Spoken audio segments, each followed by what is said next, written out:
और आज का जो ये कार्यक्रम है, प्राय आप सब अवगत हैं कि बिहार सरकार ने भारत सरकार के वस्त्र मंत्रालय के सहयोग से सिर्फ टेक्सटाइल क्षेत्र के लिए एक इन्वेस्टर्स मीट का आयोजन किया गया। आप ये भी अवगत हैं कि दिसंबर 2024 में 11-12 को हम लोगों ने बिहार बिजनेस कनेक्ट एक बहुत बड़ा इन्वेस्टमेंट समिट भी हम करने जा रहे हैं। उसी कड़ी में आप इसको जोड़ सकते हैं कि एक टेक्सटाइल सेक्टर स्पेसिफिक ये हमारा निवेशकों के लिए एक ये कार्यक्रम आयोजित था। टेक्सटाइल सेक्टर ऐसा क्षेत्र है कि जिसमें रोजगार की सर्वाधिक संभावना जुड़ी हुई है कृषि क्षेत्र के बाद, और बिहार में क्योंकि हमारे ही लोग हैं जो अन्य राज्यों में जाके वहाँ के फैक्ट्रियों में कार्य करते हैं, विशेष तौर पर जो टेक्सटाइल हमारा क्षेत्र है या उससे जुड़े हुए जो भी हमारे उद्योग हैं उससे।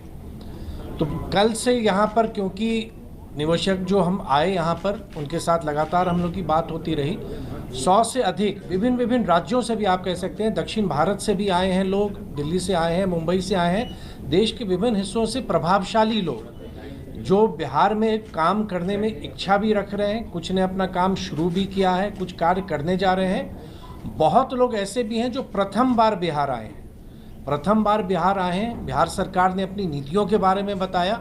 हम धन्यवाद देना चाहेंगे आदरणीय गिरिराज सिंह जी को कि उनके नेतृत्व में भारत सरकार का पूरा सहयोग हमको मिला। भारत सरकार की सचिव भी आई हैं, वस्त्र मंत्रालय की एडिशनल सेक्रेटरी भी हैं और पूरी टीम उनकी। और यही नहीं, मैं आपको स्मरण दिला दूं कि आदरणीय गिरिराज जी के शपथ ग्रहण के मात्र एक सप्ताह के अंदर ही, जब केंद्र में आदरणीय मोदी जी के नेतृत्व में नई सरकार बनी, एक सप्ताह के अंदर ही आदरणीय गिरिराज जी के नेतृत्व में एक उच्च स्तरीय डेलीगेशन आया था। और हम लोग बिहार सरकार, हम लोग और भारत सरकार मिलके कि बिहार को हम लोग वस्त्र मंत्रालय या टेक्सटाइल सेक्टर में आगे कैसे बढ़ाएं, उस संदर्भ में पूरी कार्य योजना बनी थी। और उसी दिन ये तय हो गया था कि एक निवेशकों का कार्यक्रम हम यहाँ करेंगे। तो मुझको बहुत प्रसन्नता है कि सब यहाँ आए, सबकी इच्छा है बिहार में कार्य प्रारंभ करने की। हमने अपनी नीतियों के बारे में बताया और राज्य सरकार से हर सहयोग के प्रति उनको हमने आश्वस्त भी किया है कि आप बिहार आएँ और बिहार में उद्योग लगाएं और बिहार का अनुभव उनका बेहतर होगा। अब हम आग्रह करेंगे डिप्टी सीएम आदरणीय विजय सिन्हा जी से, माननीय उप मुख्यमंत्री जी से। देश के प्रधानमंत्री माननीय नरेंद्र मोदी जी की सरकार बनने की बिहार की मिट्टी से जुड़े बिहार के माननीय मंत्री गिरिराज बाबू का जिस तरह से बिहार के अंदर बदलाव करने का, विकसित बिहार बनाने का, प्रधानमंत्री जी के संकल्प को साकार करने के लिए आज जिस तरह से बाहर के उद्योगपतियों का यहाँ पर बैठक हुई है और जिस तरह से उनका इंटरेस्ट इन्वेस्टमेंट के लिए निवेशक जिस तरह से बिहार आ रहे हैं, ये बिहार के लिए शुभ संकेत है।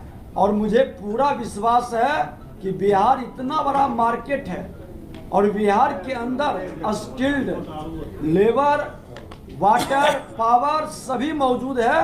तो ये हम लोग सफल होंगे। विकसित बिहार में पहली जो भूमिका और कदम हमारे माननीय मंत्री गिरिराज बाबू का उठा है, मैं हृदय से धन्यवाद भी देता हूं। और बिहार की जनता के हित में रोजगार का एक नया अवसर का श्री गणेश भी होगा। साथ गए थे, पूरी टीम इनकी थी, पूरी टीम हमारी। तो वहां लगभग 10,000 लोग काम कर रहे हैं। बेतिया में सबसे पहले बेतिया ने शुरू की। बेतिया में सब कारीगर के कारण हुआ। बेतिया एक अच्छा क्लस्टर बन गया है। अब मैं बेगूसराय को तीसरे क्लस्टर के रूप में हम डेवलप करने जा रहे हैं और आग्रह किया है एक क्लस्टर को सैचुरेशन मोड में ले जाएंगे तभी दूसरे क्लस्टर को प्रमोट करें, क्योंकि इन्वेस्टर धीरे धीरे बिहार फ्रेंडली जब होगा तो फिर अन्य जिलों में भी जाने के लिए उत्सुक होंगे। और मैं इतना ही कहूँगा, इस माहौल को बनाने में आपकी एक सकारात्मक भूमिका हो, यही मैं, क्योंकि एक ऐसा सेक्टर है, गारमेंट के सेक्टर में 70% महिला काम करती है। और बिहार में आजीविका में, जिसे दीदी लोग प्यार से कहते हैं, वो दीदी 1.5 करोड़ बिहार में है। और 1.5 करोड़ दीदी, इसका ग्रोथ इंजन बनेगी और उसे जब जिलों के अंदर रोजगार मिलेंगे तो एक नई जागरण शुरू होगा। और जब 1.5 करोड़ की ताकत बढ़ेगी तो स्वाभाविक है कि बिहार के जीडीपी में एक उछाल आएगा।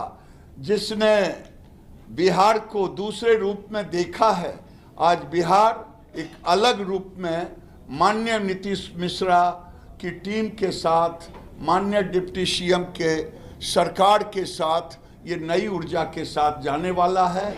और मैं इसीलिए थोड़ा सा केवल देश की बात की, क्योंकि मैं तो भारत का प्रतिनिधि कर रहा हूँ, मैं भी प्रतिनिधित्व करने के लिए ही यहाँ आया।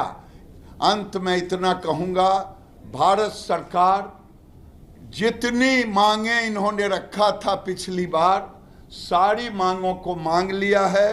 अगर वो था एरी सिल्क का डेवलपमेंट करना, वो भी मान लिया। अक्टूबर में एक राष्ट्रीय स्तर का हैंडलूम लगेगा यहाँ बहुत बड़ा, वो उसको भी मान लिया। एक्सपो लगेगा। फिर गया में 2 सेंटर, भागलपुर में 1 सेंटर हैंडलूम और हैंडीक्राफ्ट का भी, उसके लिए भी हम लोगों ने मान लिया। तीसरा है handloom and silk special infrastructure project, Bhagalpur, Nalanda, Nawada, Patna, ये भी मान लिए हैं। निफ्ट का भी एक सेंटर खोलेंगे। साथ में साथ ये जो गारमेंट है, गारमेंट के 3 सेक्टर हैं, एक ब्रांडेड, एक नॉन ब्रांडेड जो क्लस्टर के रूप में होता, तीसरा है जो पटना और डिस्ट्रिक्ट हेडक्वार्टर पर बड़े बड़े टेलर का देखते हैं, और चौथा है जो गांव में जिसे आप दर्जी कहते हैं। ये सभी जगह बिहार जब हम अलग हुए थे तो हमारी आबादी बड़ी मुश्किल से 10 करोड़ था, आज 14 करोड़ से ऊपर हो गया है। हर लोगों को कपड़ा चाहिए। एक आदमी को कपड़ा भी भारत के अंदर लगभग 53 मीटर कपड़े का एवरेज आता है।